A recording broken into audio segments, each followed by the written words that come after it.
Good evening. 16 people have made a dramatic escape as a luxury super yacht caught fire and sank off Cairns. The passengers and crew from the 41-metre cruiser had to jump for their lives. A massive container ship saved them. Just off the idyllic North Queensland coast, millions of dollars burned to the waterline. The 41-metre Seafaris crippled by an engine fire around 6 a.m. The fast-moving blaze forcing its 16 passengers and crew to jump for their lives and into rafts at Cow Bay, around 100 kilometres north of Cairns. It'll sink, won't it? Eventually, yeah. A desperate mayday call was picked up and a nearby cargo ship diverted to pluck the bobbing survivors to safety. It wasn't as fancy as the Seafaris, but their ride to dry land would have been just as welcome.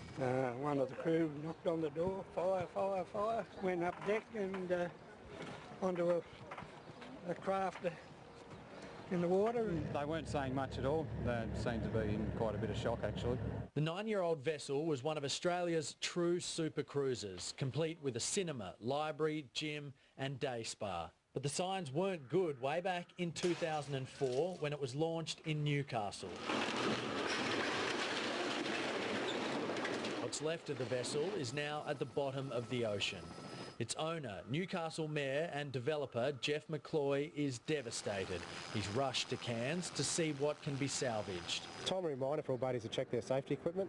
This particular vessel was state-of-the-art, with state-of-the-art equipment on board, and yet fire managed to take hold of that very quickly. Its most precious cargo, all safe.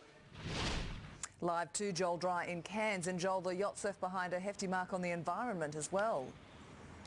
Yeah, Melissa, it has. An investigation into exactly what caused the fire has been launched, but as well as that, crews from Maritime Safety Queensland, assisted by the Great Barrier Reef Marine Park Agency, will tomorrow head out to the site of the fire to work out exactly what damage has been left by that sunken vessel. They'll also begin to assess how they're going to clean up the 14,000 litres of diesel that has potentially leaked onto that very fragile coastline. So thankfully, no serious injuries from the incident, but it is looking like having a pretty big impact. All right, Joel, thanks for the update.